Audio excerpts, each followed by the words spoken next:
അധ്യായം 11. ആത്മാവ് എന്നെ ഉയർത്തി കർത്താവിൻ്റെ ആലയത്തിൻ്റെ കിഴക്കേ കവാടത്തിലേക്ക് കൊണ്ടുവന്നു.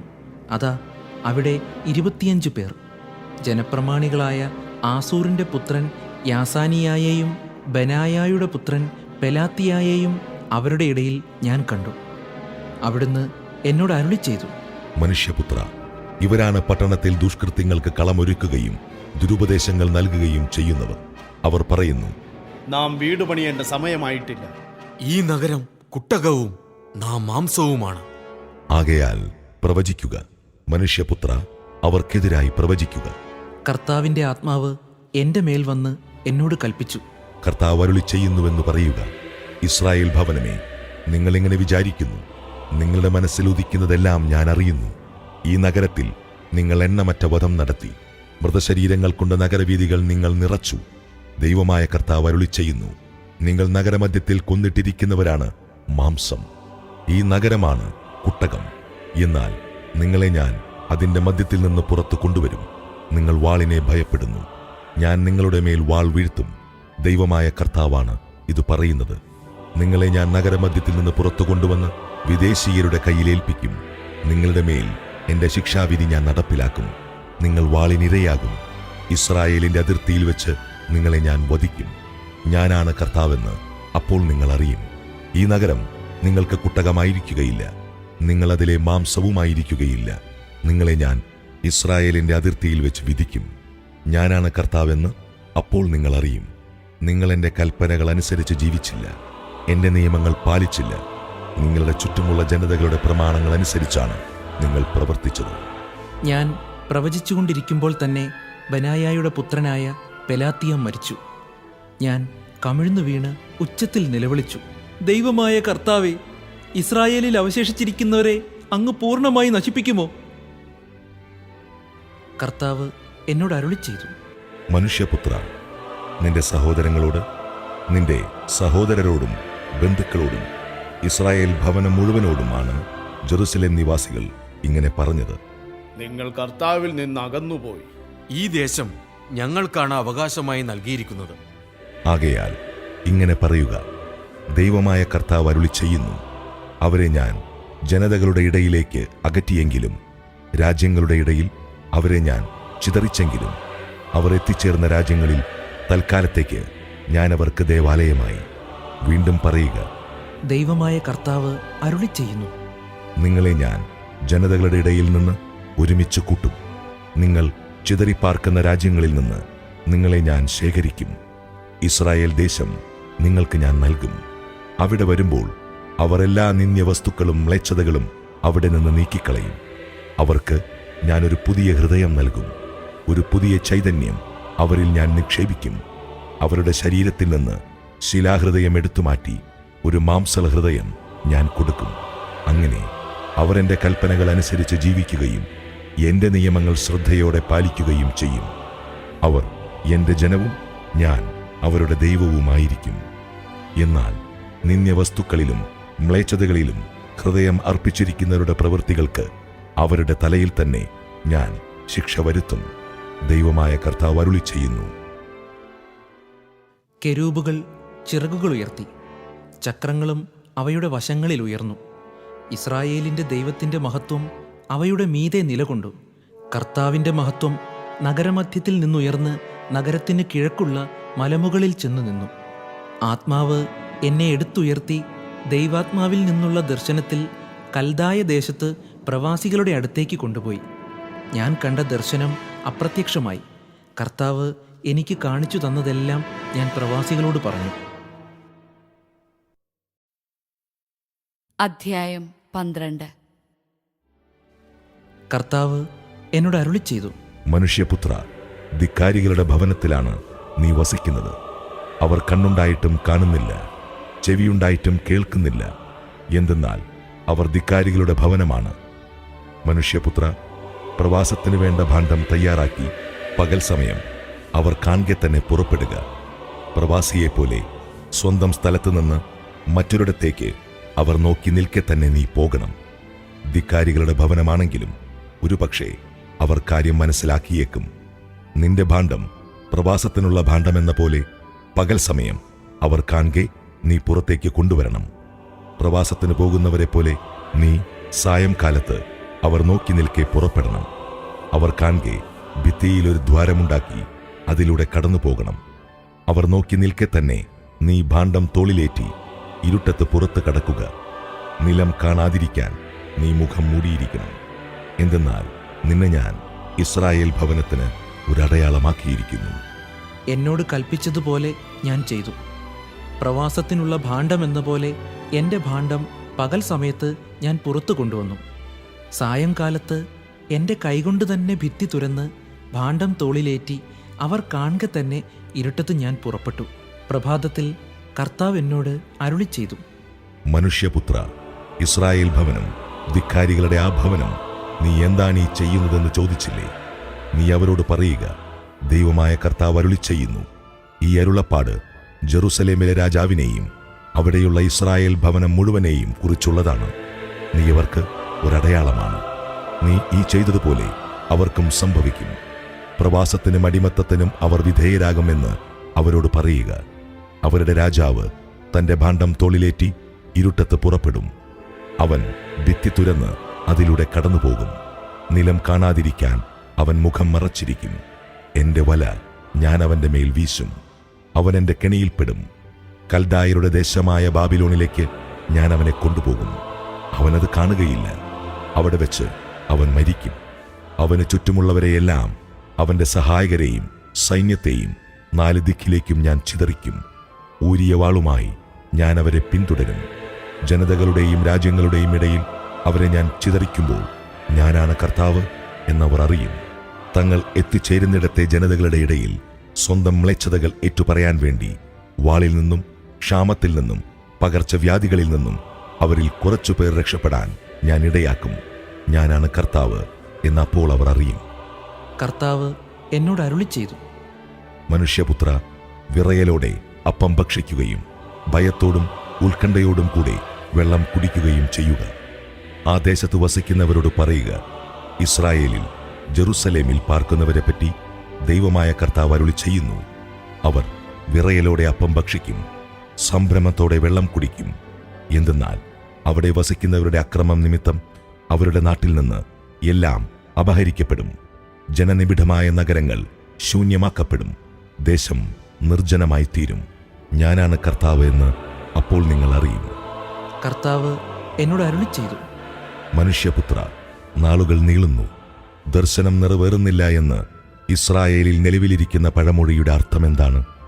അവരോട് പറയുക, ദൈവമായ കർത്താവ് അരുളി ചെയ്യുന്നു, ഞാൻ ഈ പഴമൊഴിക്ക് വിരാമമിടും. ഇനിയത് ഇസ്രായേലിൽ പഴമൊഴിയായിരിക്കുകയില്ല. എന്തെന്നാൽ സമയമായി, എല്ലാ ദർശനങ്ങളും പൂർത്തിയാകാൻ പോകുന്നു എന്നവരോട് പറയുക. ഇസ്രായേൽ ഭവനത്തിൽ ഇനി വ്യർത്ഥ ദർശനങ്ങളോ മുഖസ്തുതിക്ക് വേണ്ടിയുള്ള വ്യാജ പ്രവചനങ്ങളോ ഉണ്ടാവുകയില്ല. കർത്താവായ ഞാൻ പറയും, പറയുന്നവ നിറവേറ്റുകയും ചെയ്യും. താമസമുണ്ടാവുകയില്ല.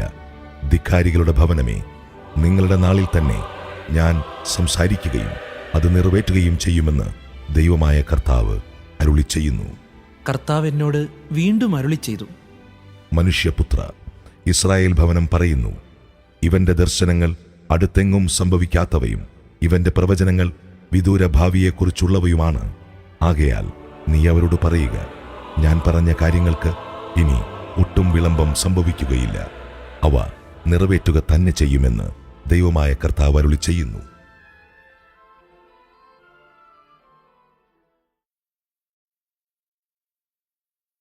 അധ്യായം 13. കർത്താവ് എന്നോട് അരുളി ചെയ്തു, മനുഷ്യപുത്ര, ഇസ്രായേലിലെ പ്രവാചകന്മാർക്കെതിരായി നീ പ്രവചിക്കുക. സ്വന്തമായി പ്രവചനങ്ങൾ നടത്തുന്നവരോട് പറയുക, കർത്താവിന്റെ വചനം കേൾക്കുവിൻ. ദൈവമായ കർത്താവ് അരുളി ചെയ്യുന്നു, ദർശനം ലഭിക്കാതെ സ്വന്തം തോന്നലുകളെ പിന്തുടരുന്ന ഭോഷന്മാരായ പ്രവാചകന്മാർക്കും ദുരിതം.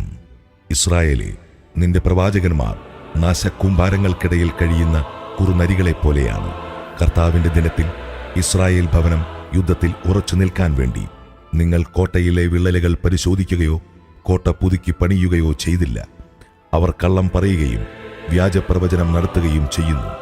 കർത്താവ് അവരെ അയച്ചിട്ടില്ലെങ്കിലും കർത്താവ് അരുളി ചെയ്യുന്നു എന്നവർ പറയുകയും അവിടുന്ന് അത് നിറവേറ്റുമെന്ന് പ്രതീക്ഷിക്കുകയും ചെയ്യുന്നു. ഞാൻ പറയാതിരിക്കെ കർത്താവ് അരുളി ചെയ്യുന്നു എന്ന് നിങ്ങൾ പറഞ്ഞപ്പോഴൊക്കെ നിങ്ങൾ മിഥ്യാദർശനം കാണുകയും വ്യാജപ്രവചനം നടത്തുകയുമല്ലേ ചെയ്തത്?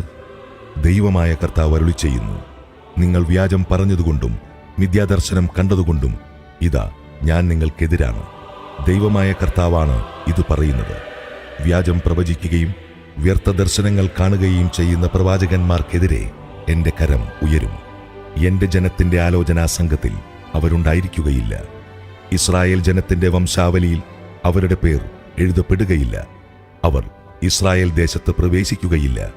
ഞാനാണ് ദൈവമായ കർത്താവെന്ന് അപ്പോൾ നിങ്ങൾ അറിയും.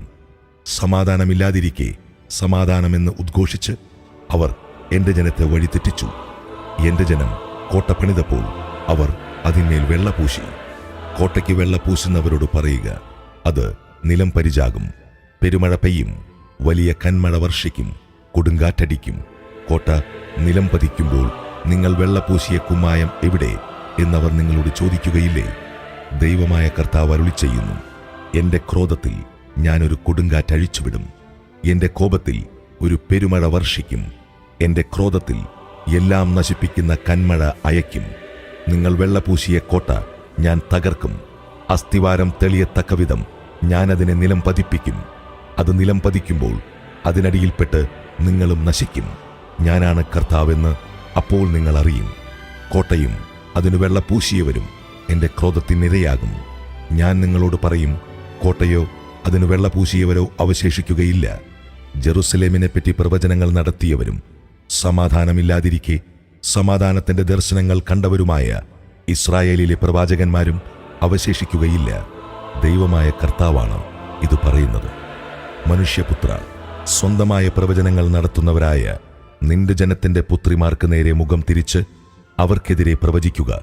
ദൈവമായ കർത്താവ് അരുളി ചെയ്യുന്നു, മനുഷ്യാത്മാക്കളെ വേട്ടയാടാൻ വേണ്ടി എല്ലാ കൈത്തണ്ടുകൾക്കും മന്ത്രച്ചരടുകൾ നെയ്യുന്നവരും എല്ലാ വലുപ്പത്തിലുമുള്ളവരുടെ തലയ്ക്ക് യോജിച്ച മൂടുപടമുണ്ടാക്കുന്നവരുമായ സ്ത്രീകൾക്കും ദുരിതം.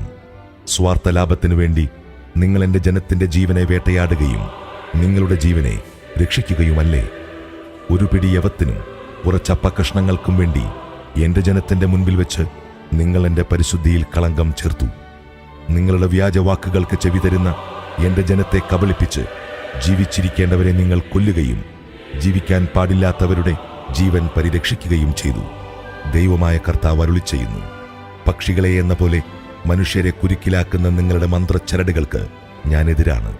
അവ നിങ്ങളുടെ കരങ്ങളിൽ നിന്ന് ഞാൻ പൊട്ടിച്ചു കളയും. നിങ്ങൾ വേട്ടയാടുന്ന മനുഷ്യരെ പക്ഷികളെപ്പോലെ ഞാൻ സ്വതന്ത്രരാക്കും. നിങ്ങളുടെ മൂടുപടങ്ങൾ ഞാൻ കീറിക്കളയും. എന്റെ ജനത്തെ നിങ്ങളുടെ പിടിയിൽ നിന്ന് ഞാൻ വിടുവിക്കും. അവർ ഇനിയൊരിക്കലും നിങ്ങൾക്കിരയാവുകയില്ല. ഞാനാണ് കർത്താവെന്ന് അപ്പോൾ നിങ്ങൾ അറിയും. ഞാൻ ഒരിക്കലും നിരാശപ്പെടുത്തിയിട്ടില്ലാത്ത നീതിമാനെ നിങ്ങൾ നുണ പറഞ്ഞ് നിരാശനാക്കി. ദുർമാർഗത്തിൽ നിന്ന് പിന്തിരിഞ്ഞ് തന്റെ ജീവൻ രക്ഷിക്കാതിരിക്കാൻ ദുഷ്ടനെ നിങ്ങൾ പ്രോത്സാഹിപ്പിക്കുകയും ചെയ്തു. നിങ്ങളിനി മിഥ്യാദർശനങ്ങൾ കാണുകയില്ല, വ്യാജപ്രവചനങ്ങൾ നടത്തുകയുമില്ല. എന്റെ ജനത്തെ നിങ്ങളുടെ കയ്യിൽ നിന്ന് ഞാൻ മോചിപ്പിക്കും. ഞാനാണ് കർത്താവ് എന്നപ്പോൾ നിങ്ങൾ അറിയും. അധ്യായം 14. ഇസ്രായേലിലെ ശ്രേഷ്ഠന്മാരിൽ ചിലർ വന്ന് എൻ്റെ മുമ്പിലിരുന്നു. എനിക്ക് കർത്താവിൻ്റെ അരുളപ്പാടുണ്ടായി. മനുഷ്യപുത്ര, ഇവർ വിഗ്രഹങ്ങളെ തങ്ങളുടെ ഹൃദയത്തിൽ പ്രതിഷ്ഠിച്ചിരിക്കുന്നു. അവരുടെ പാപഹേതുക്കൾ അവരുടെ കൺമുൻപിൽ തന്നെയുണ്ട്. അവരുടെ ചോദ്യങ്ങൾക്ക് ഞാൻ ഉത്തരം പറയണോ? ആകയാൽ നീ അവരോട് പറയുക, ദൈവമായ കർത്താവ് അരുളി ചെയ്യുന്നു, വിഗ്രഹങ്ങളെ ഹൃദയത്തിൽ പ്രതിഷ്ഠിച്ചുകൊണ്ടും പാപഹേതുക്കൾ കൺമുമ്പിൽ തന്നെ വച്ചുകൊണ്ടും പ്രവാചകനെ സമീപിക്കുന്ന ഇസ്രായേൽ ഭവനത്തിലെ ഓരോ അംഗത്തിനും അവന്റെ വിഗ്രഹങ്ങളുടെ ബാഹുല്യത്തിനനുസൃതമായി കർത്താവായ ഞാൻ തന്നെ ഉത്തരം നൽകും. വിഗ്രഹങ്ങൾ നിമിത്തം എന്നിൽ നിന്നകന്നുപോയ ഇസ്രായേൽ ഭവനത്തിലെ ഹൃദയങ്ങളെ പിടിച്ചെടുക്കാൻ വേണ്ടിയാണ് അത്. ഇസ്രായേൽ ഭവനത്തോട് പറയുക, ദൈവമായ കർത്താവ് കൽപ്പിക്കുന്നു, പശ്ചാത്തപിച്ച് വിഗ്രഹങ്ങളിൽ നിന്ന് അകലുകയും മ്ലേച്ഛതകളിൽ നിന്ന് പിന്തിരിയുകയും ചെയ്യുക. വിഗ്രഹങ്ങളെ ഹൃദയങ്ങളിൽ പ്രതിഷ്ഠിക്കുകയും പാപഹേതുക്കളെ കൺമുമ്പിൽ തന്നെ വയ്ക്കുകയും ചെയ്തുകൊണ്ട് എന്നിൽ നിന്നകലുന്ന ഏതൊരുവനും, അവൻ ഇസ്രായേൽ ഭവനാംഗമോ ഇസ്രായേലിൽ പാർക്കുന്ന പരദേശിയോ ആയാലും, ഒരു പ്രവാചകന്റെ അടുക്കൽ ചെന്ന് എന്റെ ഹിതം ആരാഞ്ഞാൽ കർത്താവായ ഞാൻ തന്നെ അവന് മറുപടി കൊടുക്കും. ഞാൻ അവനെതിരെ മുഖം തിരിച്ച് അവനെ അടയാളവും പഴമൊഴിയുമാക്കും. എന്റെ ജനത്തിനിടയിൽ നിന്ന് അവനെ ഞാൻ വിച്ഛേദിക്കും. ഞാനാണ് കർത്താവെന്ന് അപ്പോൾ നിങ്ങൾ അറിയും. പ്രവാചകൻ വഞ്ചിതനായി അവൻ ഉത്തരം നൽകിയാൽ കർത്താവായ ഞാൻ തന്നെയാണ് ആ പ്രവാചകനെ വഞ്ചിച്ചത്. ഞാൻ അവനെതിരെ കരം നീട്ടി എന്റെ ജനമായ ഇസ്രായേലിന്റെ മധ്യേ നിന്ന് അവനെ തുടച്ചു നീക്കും. അവർ ഇരുവരും ശിക്ഷിക്കപ്പെടും. പ്രവാചകനും പ്രവചനം തേടുന്നവനുമുള്ള ശിക്ഷ ഒന്നു തന്നെയായിരിക്കും. അത് ഇസ്രായേൽ ഭവനം എന്നിൽ നിന്ന് അകന്നു പോകാതിരിക്കുന്നതിനും തങ്ങളുടെ അപരാധങ്ങൾ കൊണ്ട് ഇനിമേൽ തങ്ങളെ തന്നെ മലിനപ്പെടുത്താതിരിക്കുന്നതിനും അവർ എന്റെ ജനവും ഞാൻ അവരുടെ ദൈവവും ആയിരിക്കേണ്ടതിനും വേണ്ടിയാണ്. ദൈവമായ കർത്താവ് അരുളിച്ചെയ്യുന്നു. കർത്താവ് എന്നോട് അരുളിച്ചെയ്തു, മനുഷ്യപുത്ര, ഒരു ദേശം വിശ്വസ്തത വെടിഞ്ഞ് എനിക്കെതിരായി പാപം ചെയ്താൽ ഞാൻ അതിനെതിരെ എന്റെ കരം നീട്ടി അവരുടെ അപ്പം വിലക്കുകയും അവരുടെ മേൽ ക്ഷാമം അയക്കുകയും ചെയ്യും. അങ്ങനെ മനുഷ്യരെയും മൃഗങ്ങളെയും ഞാൻ നശിപ്പിക്കും. നോഹ, ദാനിയേൽ, ജോബ് എന്നീ 3 പേർ അവിടെ ഉണ്ടെങ്കിൽ തന്നെയും അവരുടെ നീതി ഹേതുവായി അവർ മാത്രമേ രക്ഷപ്പെടുകയുള്ളൂ എന്ന് ദൈവമായ കർത്താവ് അരുളിച്ചെയ്യുന്നു. ആ ദേശത്തിലൂടെ ഞാൻ വന്യമൃഗങ്ങളെ കടത്തിവിടുകയും അവ അതിനെ നശിപ്പിച്ച് വിജനമാക്കുകയും അവ മൂലം അവിടെ ആർക്കും വഴി നടക്കാനാവാതിരിക്കുകയും ചെയ്യുന്നുവെന്നിരിക്കട്ടെ. അപ്പോൾ ഈ 3 പേരും ആ ദേശത്തുണ്ടെങ്കിൽ തന്നെ ഞാനാണേ അവർക്ക് തങ്ങളുടെ പുത്രന്മാരെയോ പുത്രിമാരെയോ രക്ഷിക്കാനാവില്ല. അവർ മാത്രമേ രക്ഷപ്പെടുകയുള്ളൂ. ആ ദേശം നിർജ്ജനമായി തീരും. ദൈവമായ കർത്താവാണ് അരുളിച്ചെയ്യുന്നത്. ഞാൻ ആ ദേശത്തിനെതിരെ വാളയച്ച് വാൾ ഈ ദേശത്തൂടെ കടന്നു പോകട്ടെ എന്ന് പറയുകയും അവിടെയുള്ള മനുഷ്യരെയും മൃഗങ്ങളെയും നശിപ്പിക്കുകയും ചെയ്യുന്നുവെന്നിരിക്കട്ടെ. അപ്പോൾ ഈ 3 പേരും ആ ദേശത്തുണ്ടെങ്കിലും ഞാനാണേ അവർക്ക് തങ്ങളുടെ പുത്രന്മാരെയോ പുത്രിമാരെയോ രക്ഷിക്കാനാവില്ല. അവർ മാത്രമേ രക്ഷപ്പെടുകയുള്ളൂ. ദൈവമായ കർത്താവ് അരുളിച്ചെയ്യുന്നു, ഞാൻ ആ ദേശത്തേക്ക് പകർച്ചവ്യാധി അയക്കുകയും മനുഷ്യരെയും മൃഗങ്ങളെയും നശിപ്പിക്കാൻ രക്തച്ചൊരിച്ചലോടെ എന്റെ ക്രോധം വർഷിക്കുകയും ചെയ്യുന്നുവെന്നിരിക്കട്ടെ. അപ്പോൾ നോഹയും ദാനിയേലും ജോബും അവിടെ ഉണ്ടെങ്കിൽ തന്നെ ഞാനാണേ അവർക്ക് തങ്ങളുടെ പുത്രന്മാരെയോ പുത്രിമാരെയോ രക്ഷിക്കാനാവില്ല. തങ്ങളുടെ നീതി ഹേതുവായി അവർ മാത്രമേ രക്ഷപ്പെടുകയുള്ളൂ. ദൈവമായ കർത്താവ് അരുളിച്ചെയ്യുന്നു. ദൈവമായ കർത്താവ് അരുളിച്ചെയ്യുന്നു, ഞാൻ ജെറുസലേമിൽ നിന്ന് മനുഷ്യരെയും മൃഗങ്ങളെയും തുടച്ചുമാറ്റാൻ വാൾ, ക്ഷാമം, ഹിംസ്രജന്തുക്കൾ, പകർച്ചവ്യാധി എന്നിങ്ങനെ 4 കഠിന ശിക്ഷകൾ അയച്ചാൽ എത്ര അധികമായിരിക്കും നാശം. എങ്കിലും കുറെ പേർ അവശേഷിക്കും. അവർ പുത്രന്മാരെയും പുത്രിമാരെയും കൂട്ടിക്കൊണ്ട് നിങ്ങളുടെ അടുത്തെത്തും. നിങ്ങൾ അവരുടെ പെരുമാറ്റവും പ്രവൃത്തിയും കാണുമ്പോൾ ജെറുസലേമിൽ ഞാൻ വരുത്തിയ വിനാശത്തിന്റെയും അവിടെ ഞാൻ പ്രവർത്തിച്ച എല്ലാറ്റിന്റെയും കാരണം ബോധ്യപ്പെട്ട് നിങ്ങൾക്ക് ആശ്വാസം തോന്നും. അവരുടെ പെരുമാറ്റവും പ്രവൃത്തിയും കാണുമ്പോൾ ഞാൻ അവിടെ ചെയ്തതൊന്നും അകാരണമായിട്ടല്ല എന്ന് മനസ്സിലാക്കി നിങ്ങൾ ആശ്വസിക്കും. ദൈവമായ കർത്താവ് അരുളിച്ചെയ്യുന്നു. അധ്യായം 15. കർത്താവ് എന്നോട് അരുളിച്ചെയ്തു, മനുഷ്യപുത്ര, മുന്തിരിത്തണ്ടിന് മറ്റു വൃക്ഷങ്ങളെക്കാൾ എന്തു മേന്മ? അതിന്റെ ശാഖകൾക്ക് വനത്തിലെ വൃക്ഷങ്ങളുടെ ശാഖകളേക്കാൾ എന്തു ശ്രേഷ്ഠത? എന്തെങ്കിലും നിർമ്മിക്കാൻ അതിന്റെ തടി ഉപയോഗിക്കാറുണ്ടോ? പാത്രം തൂക്കിയിടാനുള്ള കൊളുത്ത് അതിൽ നിന്നെടുക്കാറുണ്ടോ? വിറകായി തീയിലിടുമ്പോൾ അതിന്റെ 2 അറ്റവും കത്തി മധ്യഭാഗം കരിഞ്ഞാൽ അത് എന്തിനെങ്കിലും പ്രയോജനപ്പെടുമോ? മുഴുവനോടിരുന്നപ്പോൾ അതൊന്നിനും ഉപകരിച്ചില്ല. അത് കത്തിക്കരിഞ്ഞ ശേഷം വല്ലതിനും ഉപകരിക്കുമോ? ദൈവമായ കർത്താവ് അരുളിച്ചെയ്യുന്നു, വനവൃക്ഷങ്ങൾക്കിടയിൽ വളരുന്ന മുന്തിരിയുടെ തണ്ടിനെ തീയിലിടുന്നത് പോലെ ജെറുസലേം നിവാസികളെ ഞാൻ കൈവെടിയും. ഞാൻ അവർക്കെതിരെ മുഖം തിരിക്കും. അവർ തീയിൽ നിന്ന് ഓടിയകന്നാലും തീ അവരെ ദഹിപ്പിക്കും. ഞാൻ അവർക്കെതിരെ മുഖം തിരിക്കുമ്പോൾ ഞാനാണ് കർത്താവ് എന്ന് നിങ്ങൾ അറിയും. അവർ അവിശ്വസ്തരായി പെരുമാറിയതുകൊണ്ട് ഞാൻ ആ ദേശത്തെ വിജനമാക്കും. ദൈവമായ കർത്താവ് അരുളി ചെയ്യുന്നു. അധ്യായം 16. കർത്താവ് വീണ്ടും എന്നോട് അരുളി ചെയ്തു. മനുഷ്യപുത്ര, ജെറുസലേമിനെ അവളുടെ മ്ലേച്ഛതകൾ ബോധ്യപ്പെടുത്തുക. ദൈവമായ കർത്താവ് ജെറൂസലേമിനോട് അരുളി ചെയ്യുന്നു. നിന്റെ പിതൃദേശവും ജനനസ്ഥലവും കാനാനാണ്. നിന്റെ പിതാവ് അമോര്യനും മാതാവ് ഹിത്തിയുമാണ്. നീ ജനിച്ച ദിവസം നിന്റെ പൊക്കൽ കുടി മുറിച്ചിരുന്നില്ല. നിന്നെ കുളിപ്പിച്ച് ശുദ്ധി വരുത്തിയില്ല. ദേഹത്ത് ഉപ്പ് പുരട്ടുകയോ പിള്ളക്കച്ചയിൽ പൊതിയുകയോ ചെയ്തിരുന്നില്ല. ഇവയിലൊന്നെങ്കിലും ചെയ്യാൻ ആർക്കും ദയ തോന്നിയില്ല. ജനിച്ച ദിവസം തന്നെ നീ വെറുക്കപ്പെടുകയും വെളിംപ്രദേശത്ത് ഉപേക്ഷിക്കപ്പെടുകയും ചെയ്തു. ഞാൻ നിന്റെ അടുക്കിലൂടെ കടന്നുപോയപ്പോൾ നീ ചോരയിൽ കിടന്നുരുളുന്നത് കണ്ട് നിന്നോട് പറഞ്ഞു, ജീവിക്കുക, വയലിലെ ചെടി പോലെ വളരുക. നീ വളർന്ന് പൂർണ്ണ യൗവനം പ്രാപിച്ചു. നിന്റെ മാറിടം വളർന്നു, മുടി തഴച്ചു. എങ്കിലും നീ നഗ്നയും അനാവൃതയുമായിരുന്നു. ഞാൻ വീണ്ടും നിന്റെ അടുക്കിലൂടെ കടന്നുപോയപ്പോൾ നിന്നെ നോക്കി. നിനക്ക് വിവാഹപ്രായമായെന്ന് ഞാൻ മനസ്സിലാക്കി. എന്റെ മേലങ്കി കൊണ്ട് നിന്റെ നഗ്നത ഞാൻ മറച്ചു. ഞാൻ നിന്നോട് സ്നേഹവാഗ്ദാനത്തോടെ ഒരു ഉടമ്പടി ചെയ്തു. അങ്ങനെ നീ എന്റേതായി തീർന്നു. ദൈവമായ കർത്താവ് അരുളി ചെയ്യുന്നു. ഞാൻ നിന്നെ കുളിപ്പിച്ച് രക്തം കഴുകിക്കളഞ്ഞ് തൈലം പൂശി. ഞാൻ നിന്നെ ചിത്രത്തുന്നലുള്ള വസ്ത്രങ്ങൾ ധരിപ്പിച്ചു. തുകൽ ചെരുപ്പുകൾ അണിയിച്ചു. ചണച്ചരട് അരയിൽ കെട്ടുകയും പട്ടുടുപ്പ് അണിയിക്കുകയും ചെയ്തു. ഞാൻ നിന്നെ ആഭരണങ്ങൾ കൊണ്ട് അലങ്കരിച്ചു. കൈകളിൽ വളയും കഴുത്തിൽ മാലയുമിട്ടു. ഞാൻ നിന്നെ മുക്കുത്തിയും കമ്മലുകളും ധരിപ്പിച്ചു. നിന്റെ തലയിൽ മനോഹരമായ കിരീടം ചാർത്തി. സ്വർണവും വെള്ളിയും കൊണ്ട് നീ അലങ്കൃതയായി. നേർത്ത ചണവും പട്ടും ചിത്രത്തുന്നലുള്ള വസ്ത്രവുമായിരുന്നു നിന്റെ വേഷം. നേർത്ത മാവും തേനും എണ്ണയുമായിരുന്നു നിന്റെ ആഹാരം. നീ അതീവ സുന്ദരിയായി വളർന്ന് രാജകീയ പ്രൗഢിയാർജിച്ചു.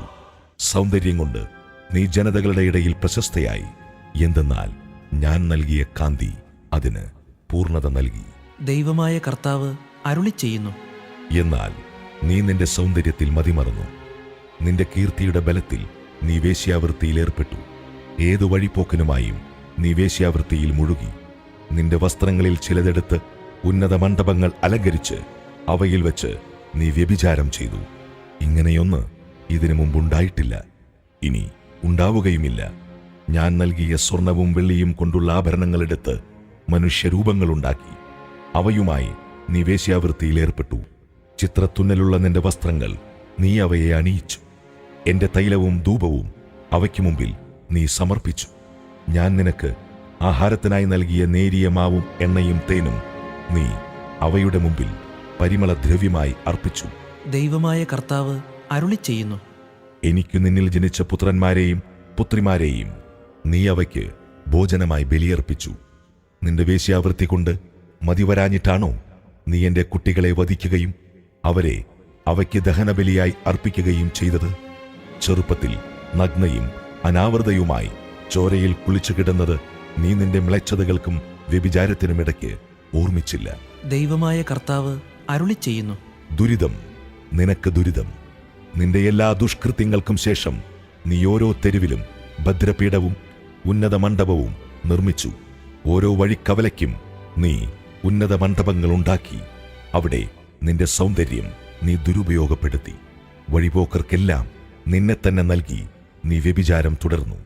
ഭോഗാസക്തരും നിന്റെ അയൽക്കാരുമായ ഈജിപ്തുകാരുമായി നീ വ്യഭിചരിച്ചു. വ്യഭിചാരത്തിൽ മുഴുകി നീ എന്നെ പ്രകോപിപ്പിച്ചു. അതുകൊണ്ട് നിനക്കെതിരെ ഞാൻ കരം നീട്ടി, നിന്റെ ഓഹരി വെട്ടിക്കുറച്ചു. നിന്നെ വെറുക്കുന്നവരും നിന്റെ മ്ലേച്ഛ സ്വഭാവത്തിൽ ലജ്ജിതരുമായ ഫിലിസ്ത്യപുത്രിമാർക്ക് നിന്നെ ഞാൻ വിട്ടുകൊടുത്തു. മതിവരാഞ്ഞിട്ട് നീ അസീറിയക്കാരോടൊത്തും വ്യഭിചരിച്ചു. നീ അവരുമായി സംഗമിച്ചിട്ടും സംതൃപ്തയായില്ല. വ്യാപാരികളായ കൽദായരുമായും നീ വ്യഭിചാരത്തിൽ മുഴുകി. എന്നിട്ടും നീ സംതൃപ്തയായില്ല. ലജ്ജയില്ലാത്ത വേശ്യയെപ്പോലെ നീ ചെയ്യുന്ന ഈ പ്രവൃത്തികൾ നീ എത്ര കാമാതുരയാണെന്ന് വ്യക്തമാക്കുന്നു. ദൈവമായ കർത്താവ് അരുളി ചെയ്യുന്നു. വഴിക്കവലകളിൽ ഭദ്രപീഠങ്ങളും പൊതുസ്ഥലങ്ങളിൽ ഉന്നത മണ്ഡപങ്ങളും നീ സ്ഥാപിച്ചു. എന്നാൽ പ്രതിഫലം വെറുത്തിരുന്നതിനാൽ നീ വേശ്യയെപ്പോലെയായിരുന്നില്ല. ഭർത്താവിന് പകരം അന്യപുരുഷന്മാരെ സ്വീകരിക്കുന്ന സ്വൈരിണിയായ ഭാര്യയെപ്പോലെയാണ് നീ. വേശ്യകൾ പ്രതിഫലം സ്വീകരിക്കുന്നു, നീയാകട്ടെ കാമുകന്മാർക്ക് പ്രതിഫലം കൊടുക്കുന്നു. വ്യഭിചാരത്തിനായി നാനാഭാഗത്തു നിന്നും നിന്റെ അടുത്തെത്തിച്ചേരാൻ നീ അവർക്ക് കൂലി കൊടുക്കുന്നു. വ്യഭിചാരത്തിന്റെ കാര്യത്തിൽ നീ മറ്റു സ്ത്രീകളിൽ നിന്ന് വ്യത്യസ്തയാണ്. ആരും വ്യഭിചാരത്തിനായി നിന്നെ ക്ഷണിച്ചില്ല. നീ അങ്ങോട്ട് പ്രതിഫലം നൽകുന്നു, നിനക്ക് പ്രതിഫലം ലഭിക്കുന്നില്ല. അതാണ് നിനക്കുള്ള വ്യത്യാസം. അഭിസാരികേ, കർത്താവിന്റെ വചനം കേൾക്കുക. ദൈവമായ കർത്താവ് അരുളി ചെയ്യുന്നു.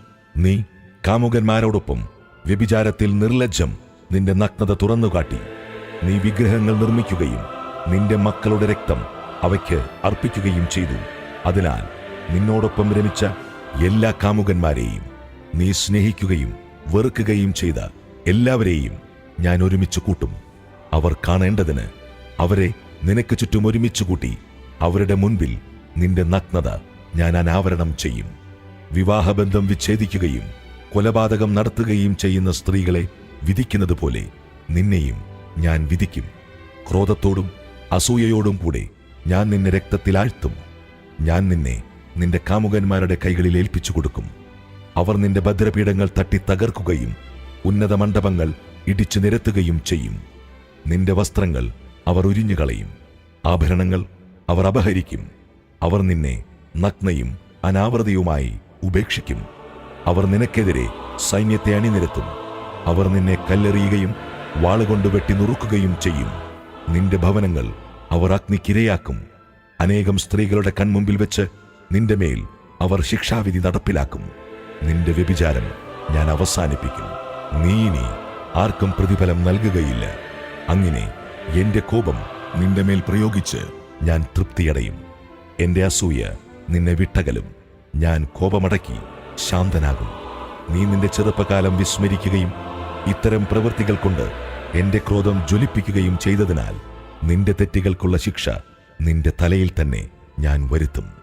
നിന്റെ എല്ലാ മ്ലേച്ഛതകൾക്കും ഉപരിയായി നീ വേശ്യാവൃത്തിയിൽ ഏർപ്പെട്ടല്ലോ. ദൈവമായ കർത്താവ് അരുളി ചെയ്യുന്നു. പഴഞ്ചൊല്ല് ഇഷ്ടപ്പെടുന്നവർ നിന്നെപ്പറ്റി അമ്മയെപ്പോലെ മകളും എന്ന പഴമൊഴി ഉപയോഗിക്കും. ഭർത്താവിനെയും കുട്ടികളെയും വെറുത്ത അമ്മയുടെ മകളാണ് നീ.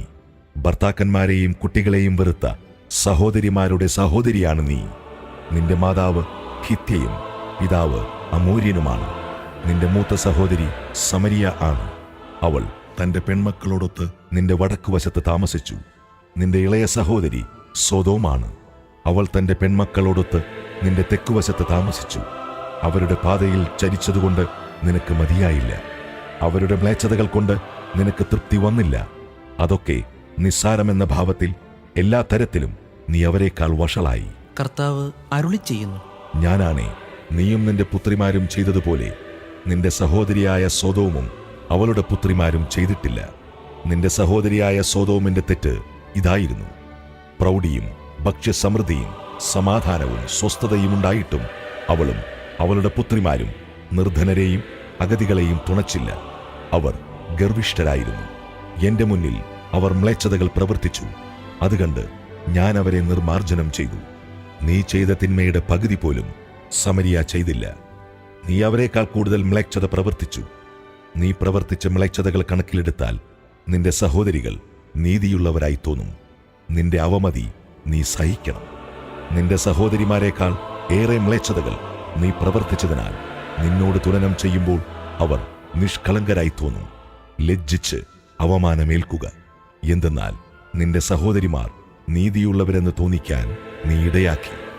സൊദോമിന്റെയും അവളുടെ പുത്രിമാരുടെയും സമരിയായുടെയും അവളുടെ പുത്രിമാരുടെയും സുസ്ഥിതി ഞാൻ പുനഃസ്ഥാപിക്കും. അതോടൊപ്പം അവരുടെ മധ്യേ നിന്റെ സുസ്ഥിതിയും ഞാൻ പുനഃസ്ഥാപിക്കും.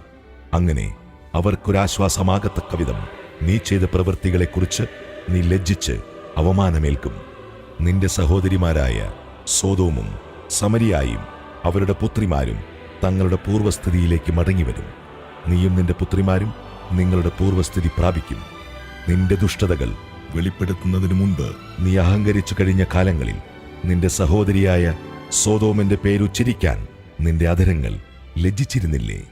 ഇപ്പോൾ നിന്നെ അധിക്ഷേപിക്കുന്നവരായി നിന്റെ ചുറ്റുമുള്ള ഏദോം പുത്രിമാർക്കും അവളുടെ അയൽക്കാർക്കും ഫിലിസ്ത്യപുത്രിമാർക്കും നീയും അവളെപ്പോലെ പരിഹാസപാത്രമായിരിക്കുന്നു.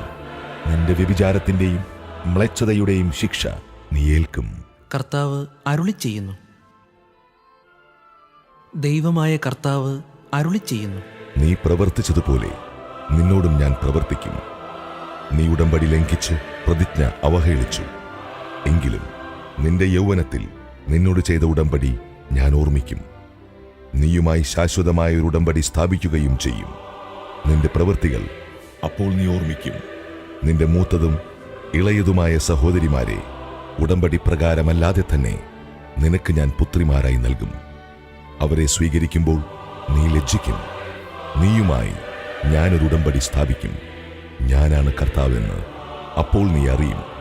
അങ്ങനെ നിന്റെ പ്രവൃത്തികൾക്ക് ഞാൻ മാപ്പ് നൽകുമ്പോൾ നീ അവയെ ഓർത്ത് ലജ്ജിച്ച് മൗനം ഭജിക്കും. ദൈവമായ കർത്താവ് അരുളി ചെയ്യുന്നു. അധ്യായം 17. കർത്താവ് എന്നോട് അരുളി ചെയ്തു. മനുഷ്യപുത്ര, ഇസ്രായേൽ ഭവനത്തോട് ഒരു കടങ്കഥ പറയുക. ഒരു അന്യാപദേശം വിവരിക്കുക. നീ പറയുക, ദൈവമായ കർത്താവ് അരുളി ചെയ്യുന്നു. വലിയ ചിറകുകളും നീണ്ടതും നിറപ്പകിട്ടുള്ളതുമായ ധാരാളം തൂവലുകളുമുള്ള ഒരു വലിയ കഴുകൻ ലെബനോനിൽ വന്ന് ഒരു ദേവദാരുവിന്റെ അഗ്രഭാഗം കൊത്തിയെടുത്തു. അവൻ അതിന്റെ ഇളം ചില്ലകളുടെ അഗ്രം അടർത്തിക്കളഞ്ഞിട്ട് വാണിജ്യത്തിന്റെ നാട്ടിൽ വ്യാപാരികളുടെ നഗരത്തിൽ അത് നട്ടു. അവൻ ആ ദേശത്തെ ഒരു വിത്തെടുത്ത് ഫലഭൂയിഷ്ഠമായ മണ്ണിൽ നിറഞ്ഞ ജലാശയത്തിനരികിൽ അരളിയുടെ കമ്പ് നടുന്നതുപോലെ നട്ടു. അത് മുളച്ച് താഴ്ന്നു പടർന്ന ഒരു മുന്തിരിച്ചെടിയായി തീർന്നു. അതിന്റെ ശാഖകൾ അവന്റെ നേർക്ക് തിരിഞ്ഞിരുന്നു. വേരുകൾ അടിയിലേക്കിറങ്ങി. അതും മുന്തിരിച്ചെടിയായി വളർന്ന് ശാഖകൾ വീശി ഇലകൾ നിറഞ്ഞു.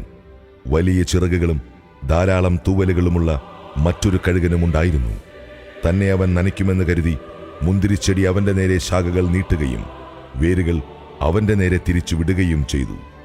ശാഖകൾ വീശി ഫലമണിഞ്ഞ് ഒരു നല്ല മുന്തിരിച്ചെടിയായി തീരാൻ വേണ്ടി അവനതിനെ നിറഞ്ഞ ജലാശയത്തിനരികിൽ ഫലഭൂയിഷ്ഠമായ മണ്ണിൽ പറിച്ചു നട്ടു.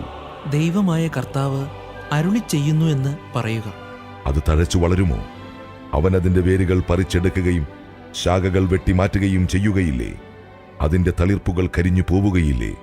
അത് പിഴുതെടുക്കാൻ വലിയ ശക്തിയോ ഏറെ ആളുകളോ ആവശ്യമില്ല. പറിച്ചു നട്ടാൽ അത് തഴച്ചു വളരുമോ? കിഴക്കൻ കാറ്റടിക്കുമ്പോൾ അത് നിശേഷം നശിച്ചു പോവുകയില്ലേ? വളരുന്ന തടത്തിൽ തന്നെ നിന്ന് അത് കരിഞ്ഞു പോവുകയില്ലേ?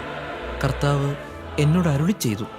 ധിക്കാരികളുടെ ഭവനത്തോട് പറയുക, ഇതിന്റെ അർത്ഥമെന്തെന്ന് നിങ്ങൾക്കറിഞ്ഞുകൂടെ?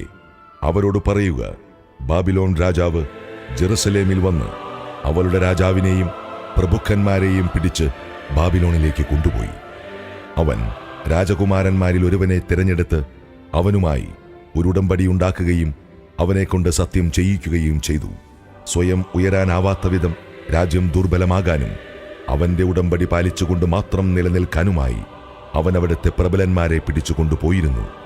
എന്നാൽ അവൻ കുതിരകളെയും വലിയൊരു സൈന്യത്തെയും ആവശ്യപ്പെട്ടുകൊണ്ട് ഈജിപ്തിലേക്ക് സ്ഥാനപതികളെ അയച്ച് അവനെ ധിക്കരിച്ചു. അവൻ വിജയിക്കുമോ? ഇങ്ങനെ പ്രവർത്തിക്കുന്ന ഒരുവന് രക്ഷപ്പെടാനാകുമോ? അവന് ഉടമ്പടി ലംഘിച്ചിട്ട് രക്ഷപ്പെടാൻ കഴിയുമോ? ദൈവമായ കർത്താവ് അരുളി ചെയ്യുന്നു. ഞാനാണേ. ആര് അവനെ രാജാവാക്കിയോ? ആരോടുള്ള പ്രതിജ്ഞ അവൻ അവഹേളിച്ചുവോ? ആരുടെ ഉടമ്പടി അവൻ ലംഘിച്ചുവോ? ആ രാജാവ് വസിക്കുന്ന ബാബിലോണിൽ വെച്ച് തന്നെ അവൻ മരിക്കും. വളരെ പേരെ നശിപ്പിക്കാൻ കോട്ടകെട്ടി ഉപരോധമേർപ്പെടുത്തുമ്പോൾ ഫറവോയുടെ ശക്തമായ സൈന്യവും സന്നാഹങ്ങളും അവനെ യുദ്ധത്തിൽ സഹായിക്കുകയില്ല. എന്തെന്നാൽ രാജകുമാരൻ പ്രതിജ്ഞ അവഗണിച്ച് ഉടമ്പടി ലംഘിച്ചു. കൈകൊടുത്ത് സത്യം ചെയ്തിരുന്നിട്ടും ഇങ്ങനെ പ്രവർത്തിച്ചതുമൂലം അവൻ രക്ഷപ്പെടുകയില്ല. ദൈവമായ കർത്താവ് അരുളി ചെയ്യുന്നു. ഞാനാണേ. അവൻ എന്റെ പ്രതിജ്ഞ ധിക്കരിക്കുകയും എന്റെ ഉടമ്പടി ലംഘിക്കുകയും ചെയ്തതിനുള്ള പ്രതികാരം അവന്റെ തലയിൽ തന്നെ ഞാൻ വരുത്തും. അവന്റെ മേൽ ഞാൻ വലവീശും. അവൻ എന്റെ കെണിയിൽ വീഴും. അവനെ ഞാൻ ബാബിലോണിലേക്ക് കൊണ്ടുപോകും. അവൻ എനിക്കെതിരെ ചെയ്ത അതിക്രമത്തിന് ഞാൻ അവിടെ വെച്ച് അവനെ വിധിക്കും. അവന്റെ സൈന്യത്തിലെ വീരന്മാർ വാളിനിരയാകും. ശേഷിക്കുന്നവർ നാനാദിക്കിലേക്കും ചിതറിക്കപ്പെടും. കർത്താവായ ഞാനാണ് സംസാരിച്ചതെന്ന് നിങ്ങൾ അപ്പോൾ അറിയും. ദൈവമായ കർത്താവ് അരുളി ചെയ്യുന്നു. ഉയരമുള്ള ദേവദാരുവിന്റെ മുകളിൽ നിന്നൊരു കൊമ്പെടുത്ത് ഞാൻ നടും. അതിന്റെ ഇളം ചില്ലകളിൽ ഏറ്റവും മുകളിലുള്ളതെടുത്ത് ഉന്നതമായ പർവ്വത ശൃംഗത്തിൽ നട്ടുപിടിപ്പിക്കും. ഇസ്രായേലിലെ പർവ്വത ശൃംഗത്തിൽ തന്നെ ഞാനത് നടും. അത് ശാഖകൾ വീശി ഫലങ്ങൾ പുറപ്പെടുവിക്കുകയും ഒരു വലിയ ദേവദാരുവായി തീരുകയും ചെയ്യും. എല്ലാത്തരം മൃഗങ്ങളും അതിന്റെ കീഴിൽ വസിക്കും. അതിന്റെ കൊമ്പുകളുടെ തണലിൽ പറവകൾ കൂടുകെട്ടും. കർത്താവായ ഞാൻ താഴ്ന്ന മരത്തെ ഉയർത്തുകയും ഉയർന്നതിനെ താഴ്ത്തുകയും പച്ചമരത്തെ ഉണക്കുകയും ഉണക്കമരത്തെ തളിർപ്പിക്കുകയും ചെയ്യുന്നുവെന്ന് വയലിലെ വൃക്ഷങ്ങളെല്ലാം അപ്പോൾ അറിയും. കർത്താവായ ഞാനാണ് ഇത് പറയുന്നത്. ഞാനത് നിറവേറ്റുകയും ചെയ്യും. അധ്യായം 18. കർത്താവ് എന്നോട് അരുളി ചെയ്തു, പിതാക്കന്മാർ പുളിക്കുന്ന മുന്തിരിങ്ങ തിന്ന് മക്കളുടെ പല്ലു പുളിച്ചു എന്ന ഇസ്രായേൽ ദേശത്തെക്കുറിച്ചുള്ള ഈ പഴമൊഴി നിങ്ങൾ ഇപ്പോഴും ആവർത്തിക്കുന്നത് എന്തിന്? ദൈവമായ കർത്താവ് അരുളി ചെയ്യുന്നു, ഞാനാണേ ഈ പഴമൊഴി ഇനിയൊരിക്കലും ഇസ്രായേലിൽ നിങ്ങൾ ആവർത്തിക്കുകയില്ല. എല്ലാവരുടെയും ജീവൻ എന്റേതാണ്. പിതാവിന്റെ ജീവൻ എന്ന പോലെ പുത്രന്റെ ജീവനും എനിക്കുള്ളതാണ്. പാപം ചെയ്യുന്നവന്റെ ജീവൻ നശിക്കും. ഒരുവൻ നീതിമാനും നീതിയും ന്യായവും അനുസരിച്ച് പ്രവർത്തിക്കുന്നവനും ആണെന്നിരിക്കട്ടെ, അവൻ പൂജാഗിരികളിൽ വെച്ച് ഭക്ഷിക്കുകയോ ഇസ്രായേലിലെ വിഗ്രഹങ്ങളുടെ നേർക്ക് കണ്ണുകൾ ഉയർത്തുകയോ ചെയ്യുന്നില്ല. അവൻ അയൽവാസിയുടെ ഭാര്യയെ മലിനപ്പെടുത്തുകയോ ആർത്തവകാലത്ത് സ്ത്രീയെ സമീപിക്കുകയോ ചെയ്യുന്നില്ല. അവൻ ആരെയും പീഡിപ്പിക്കുന്നില്ല. കടക്കാരന് പണയവസ്തു തിരികെ നൽകുന്നു. കൊള്ളയടിക്കുന്നില്ല. അവൻ വിശക്കുന്നവന് ആഹാരം നൽകുകയും നഗ്നനെ വസ്ത്രം ധരിപ്പിക്കുകയും ചെയ്യുന്നു. അവൻ പലിശ വാങ്ങുകയോ ലാഭമെടുക്കുകയോ ചെയ്യുന്നില്ല. അകൃത്യങ്ങൾ ചെയ്യുന്നില്ല. മനുഷ്യർ തമ്മിലുള്ള തർക്കത്തിൽ സത്യമനുസരിച്ച് തീർപ്പ് കൽപ്പിക്കുന്നു. അവൻ എൻ്റെ കൽപ്പനകൾ അനുസരിക്കുകയും പ്രമാണങ്ങൾ വിശ്വസ്തയോടെ പാലിക്കുകയും ചെയ്യുന്നു. അവനാണ് നീതിമാൻ. അവൻ തീർച്ചയായും ജീവിക്കും. ദൈവമായ കർത്താവ് അരുളി ചെയ്യുന്നു, എന്നാൽ അവന് കൊള്ളക്കാരനും കൊലപാതകിയുമായ ഒരു പുത്രനുണ്ടായെന്നിരിക്കട്ടെ.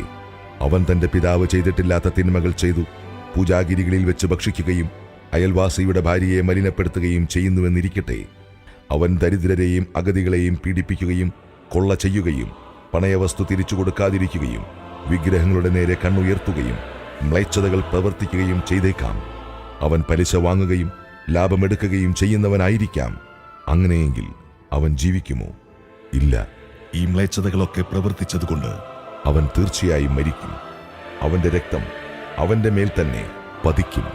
എന്നാൽ ഈ മനുഷ്യനൊരു പുത്രൻ ജനിക്കുകയും അവൻ തന്റെ പിതാവിന്റെ പാപം കണ്ട് ഭയപ്പെട്ട് അതുപോലെ പ്രവർത്തിക്കാതിരിക്കുകയും ചെയ്യുന്നുവെന്നിരിക്കട്ടെ. അവൻ പൂജാഗിരികളിൽ വെച്ച് ഭക്ഷിക്കാതിരിക്കുകയും ഇസ്രായേലിലെ വിഗ്രഹങ്ങളുടെ നേർക്ക് കണ്ണുകൾ ഉയർത്താതിരിക്കുകയും അയൽവാസിയുടെ ഭാര്യയെ മലിനപ്പെടുത്താതിരിക്കുകയും ചെയ്യുന്നു. അവൻ ആർക്കും ദ്രോഹം ചെയ്യുന്നില്ല. പണയം തിരിച്ചു കൊടുക്കുന്നു. കൊള്ള ചെയ്യുന്നില്ല.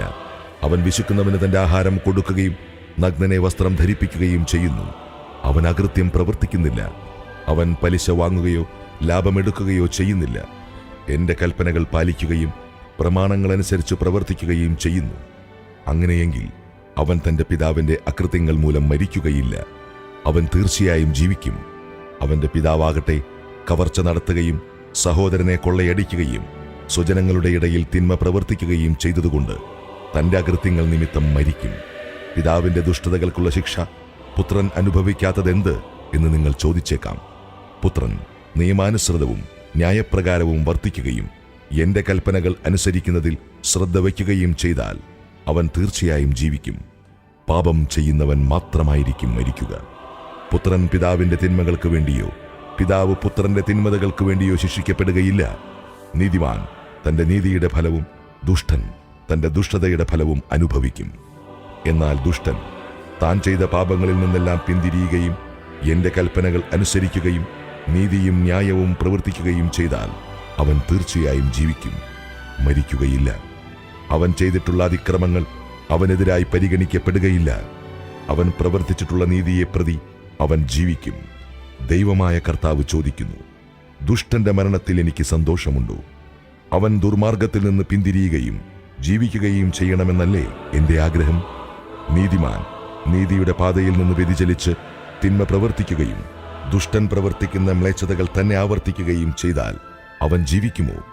അവൻ ചെയ്തിട്ടുള്ള നീതിപൂർവകമായ പ്രവൃത്തികളൊന്നും പരിഗണിക്കപ്പെടുകയില്ല. അവന്റെ അവിശ്വസ്തതയും പാപവും മൂലം അവൻ മരിക്കും. എന്നിട്ടും കർത്താവിന്റെ വഴി നീതിപൂർവകമല്ല എന്ന് നിങ്ങൾ പറയുന്നു. ഇസ്രായേൽ ഭവനമേ, കേൾക്കുക. എന്റെ വഴി നീതിപൂർവകമല്ലേ? നിങ്ങളുടെ വഴികളല്ലേ നീതിക്ക് നിരക്കാത്തത്? നീതിമാൻ തന്റെ നീതിമാർഗം വെടിഞ്ഞ് തിന്മ പ്രവർത്തിച്ചാൽ ആ തിന്മകൾ നിമിത്തം അവൻ മരിക്കും. അവൻ ചെയ്ത അകൃത്യങ്ങൾ നിമിത്തം അവൻ മരിക്കും. ദുഷ്ടൻ താൻ പ്രവർത്തിച്ചിരുന്ന തിന്മയിൽ നിന്ന് പിന്തിരിഞ്ഞ് നീതിയും ന്യായവും പാലിച്ചാൽ അവൻ തന്റെ ജീവൻ രക്ഷിക്കും. താൻ പ്രവർത്തിച്ചിരുന്ന തിന്മകൾ മനസ്സിലാക്കി അവയിൽ നിന്ന് പിന്മാറിയതിനാൽ അവൻ തീർച്ചയായും ജീവിക്കും. അവൻ മരിക്കുകയില്ല. എന്നിട്ടും കർത്താവിന്റെ വഴികൾ നീതിപൂർവകമല്ല എന്ന് ഇസ്രായേൽ ഭവനം പറയുന്നു. ഇസ്രായേൽ ഭവനമേ, എന്റെ വഴികൾ നീതിപൂർവകമല്ലേ? നിങ്ങളുടെ മാർഗങ്ങളല്ലേ നീതിരഹിതം? ദൈവമായ കർത്താവ് അരുളിച്ചെയ്യുന്നു, ഇസ്രായേൽ ഭവനമേ, ഓരോരുത്തരെയും താങ്കളുടെ പ്രവൃത്തികൾക്കനുസൃതമായി ഞാൻ വിധിക്കും. തിന്മ നിങ്ങളെ നശിപ്പിക്കാതിരിക്കാൻ പശ്ചാത്തപിച്ച് എല്ലാ അതിക്രമങ്ങളിൽ നിന്നും പിന്തിരിയുവിൻ. എനിക്കെതിരായി നിങ്ങൾ ചെയ്ത അതിക്രമങ്ങൾ ഉപേക്ഷിക്കുവിൻ. ഒരു പുതിയ ഹൃദയവും ഒരു പുതിയ ചൈതന്യവും നേടുവിൻ. ഇസ്രായേൽ ഭവനമേ, നിങ്ങൾ എന്തിനു മരിക്കണം? ദൈവമായ കർത്താവ് അരുളിച്ചെയ്യുന്നു, ആരുടെയും മരണത്തിൽ ഞാൻ സന്തോഷിക്കുന്നില്ല. നിങ്ങൾ പശ്ചാത്തപിക്കുകയും ജീവിക്കുകയും ചെയ്യുവിൻ.